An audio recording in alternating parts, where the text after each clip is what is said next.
Hello, and thank you for being here. So today, we're on a mission to check out some chips in this very, very old original version of the circuit board. It's funny, one would think, like, this is a revision C of the circuit board, and one would think that revision A was the oldest. But I know that the machine that I had way back when, that I got from Jim Butterfield, that is now in Sweden, was the oldest at that point anyway, and I think it still is, the oldest 64 known to exist by the serial number, and it had the same board, except it was revision B, not A, not C. I don't understand that exactly, but that's the way it is. And I've never seen another revision B ever. Anyway, I would have liked to have kept that machine, but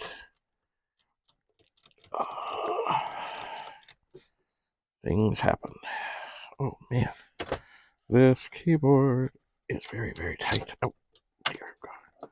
You gotta be careful when taking keyboards off that you don't end up bending the pins horribly. And did I do that? Yeah, I kind of did. They do stick sometimes. Anyway, thankfully, they're pretty tough. And you can just tweak them back. See, at the end, it only lets you put the keyboard on the right way, because there's a hole, or there's a place where there isn't a pin, which means you pretty much can. I guess you could get it on the wrong way and be missing, like if you really were bad. But the empty hole, and then there's a solid thing there, means that you gotta go this way. Also, the thing sort of, just the way the wires are after 40 years, they just sort of go that way. Okay, so we will plug in. We shall. Machine is off. We'll turn it on. It should come up. Ta-da! And it comes up. Lovely. All right. Well, the first thing I think I will try, using this handy dandy chip puller that Al Payne brought me at the World of Commodore, I'm going to yank out the Vic chip. This is I need to get my glasses up here. 6567R8. So I'm sure it is some later than this chip. But it should be fine. So I'm using this thing, which is basically like a screwdriver with a bend. I will see, and this down here, right here, there's no space. It's very, very tight. So this certainly should help, because oftentimes you end up bending the last row of pins. No, I can't get that out like that. I'm going to have to do the wiggle from this end.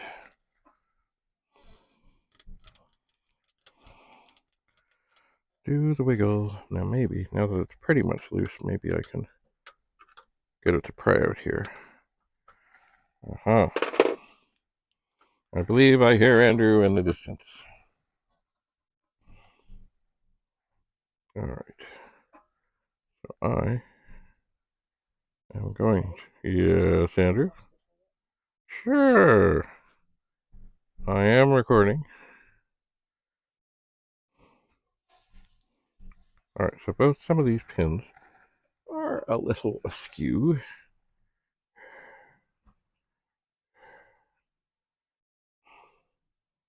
Just a little askew, but not bad. So you just tweak them to try and get them nice and straight. Look for the witness mark, which the witness mark is right at that end. You see that? There's a little indentation right at the end. And you look for that on the board and on the chip. There's a little bit more tweaking to do here. because you don't want to bend a pin going in. All right. So you line it up.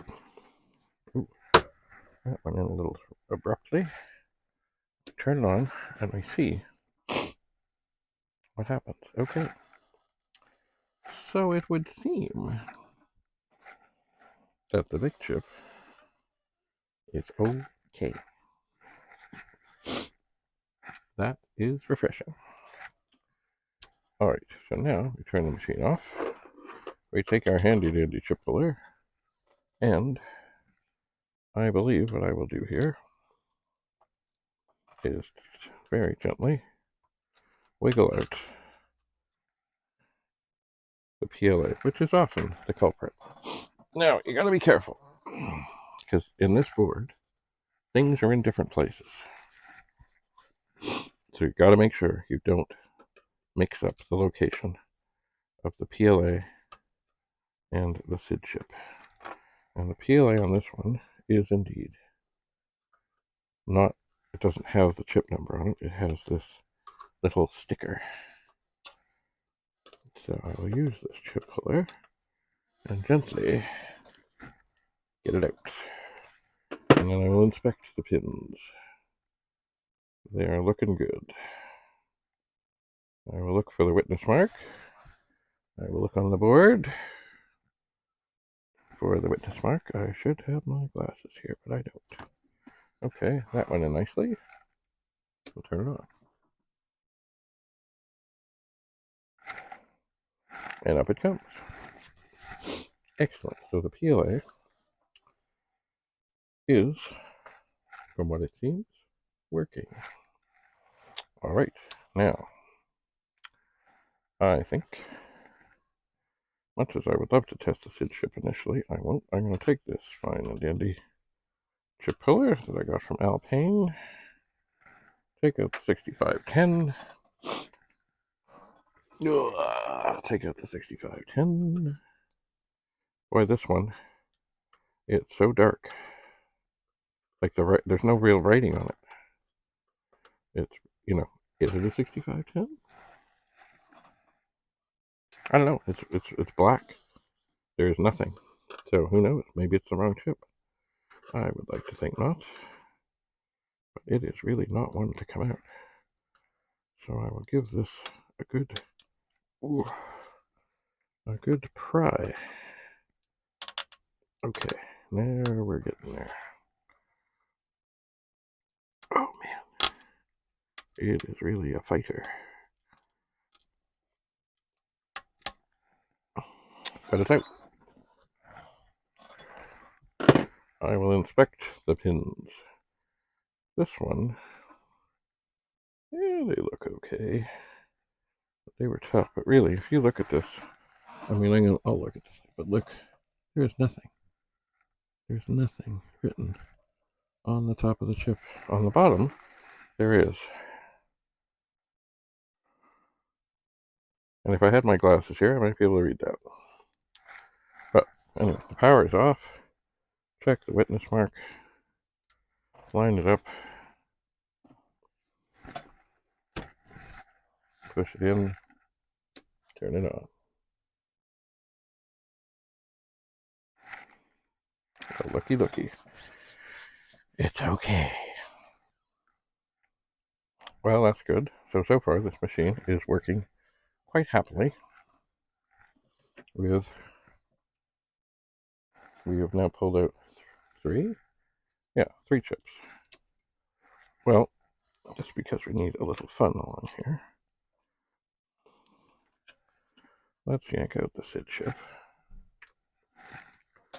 And yank out the SID chip. That's the 6581.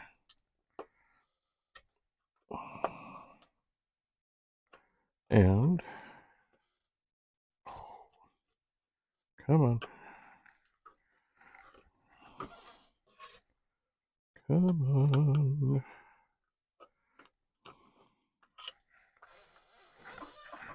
Alright. SID chip is out. The end pins need just a little tweak, but that's not bad. Check the witness mark. Line it up. Pop it in. Turn it on. By the way, I have no doubt that if the SID chip is bad, it can, I mean, you don't need a SID chip in a machine for it to work, but if it doesn't have, or if it has one that is bad and in a bad way, then it will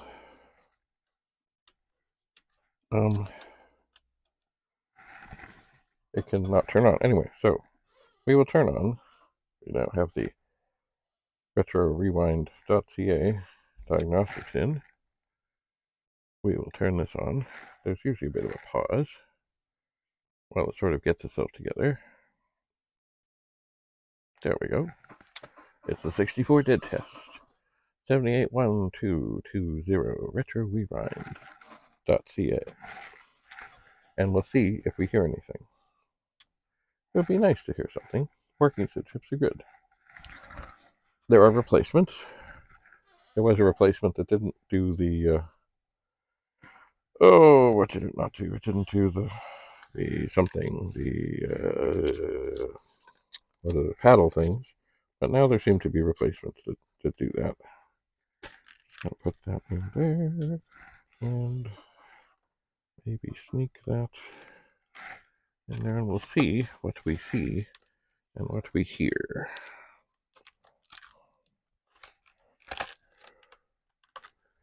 But it does look like this machine will need possibly some surgery in the RAM chip department. Not this machine, that machine. Okay, so it's now taking away the screen, and soon, hopefully we hear the SID chip sing.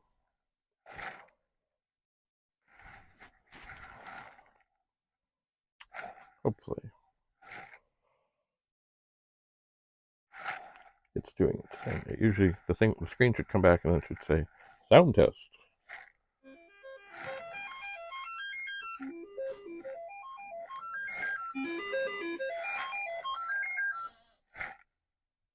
Okay, now this version of the tester doesn't do the noise voices.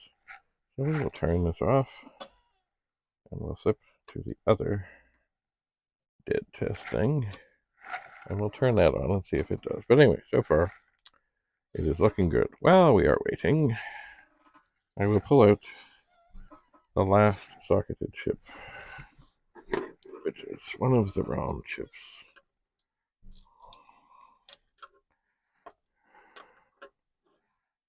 And we'll see what we see. So this is the 64 dead test ST, looks like 10 from retrorewind.ca. Alright, this is one of them ROM chips. Oh, I think it's the one that ends in a 5, I believe. As the chips go, it's the 5th one along. Everything else is socketed. It is. So we'll let this do its magic. We'll listen for the testing. Hello, Andrew. Where do I put this? Huh? Where do I put this? On the counter somewhere. Okay. Okay, so it's gone away to do its little thing, and then it will come back. Maybe we'll hear more of the sound chip doing its soundy things. Maybe.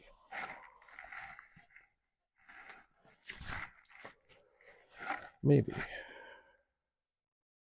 Oh, okay.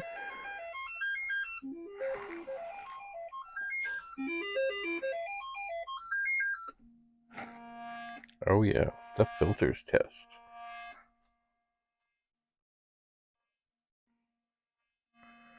This is a good thing.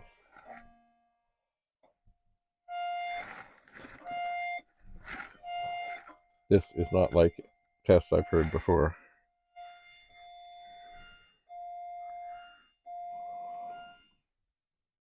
So good. So the SID chip does appear and sound like it's okay. Okay, I will pull out the ROM. And I will put in the ROM. I am pretty sure this will make no difference at all. None at all. We are off. And I'll just push that in. It's given a bit of a tough time going in. But we'll get her in. Oh dear, dear, dear, dear. Need my reading glasses. These chips seem to be, or the pins seem to be spread out a little bit more. But I don't want to mess with them too badly. I'll give them just a gentle squeeze.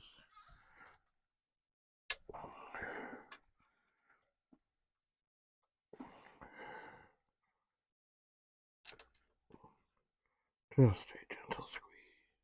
Oh, come on. Boy. Okay, I'm going to do something I don't normally do. I'm going to put this on the table, and I'm going to tweak the pins completely on one side over just a little wee bit, because it just doesn't seem to be happening. It does not.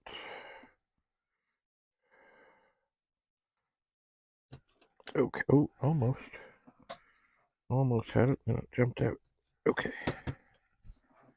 Alright, we're in. Now, I'm going to take the cartridge out, turn it on. Okay. So, we know that the chips in this machine that are socketed are good. Let me just take one more look here. See if there's anything else we can do before going for RAM chips. And I'm not surprised that this is the way it is, because on most everything I was fixing before, it was RAM chips. Anyway, there is the board without the chips. The PLA is out, the 6510 is out, the SID chip is out, the video chip is out, and the one ROM is out. They are empty, they are gone. So, chances are surgery. Anyway, I'll have to look up what the flash codes mean, but I think what we're looking at is RAM. Now, the one thing that's flashing once, and the other thing that's flashing 8 times. So maybe the 8th flash is being more specific about what it thinks is not right. Anyway, I will turn this off.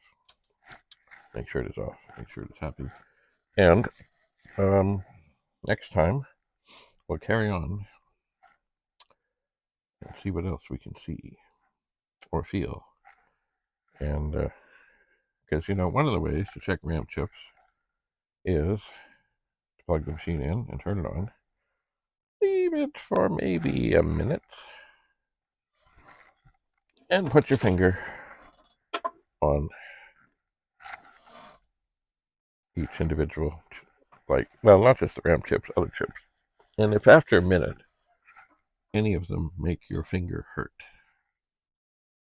that's probably a good place to start. And if there's a bunch of them, that's probably many places to start.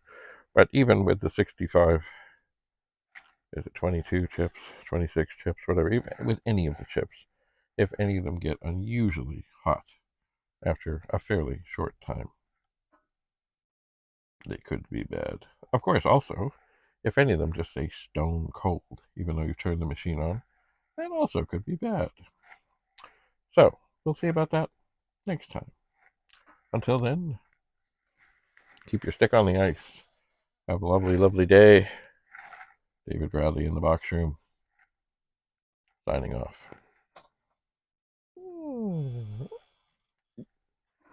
Bye for now.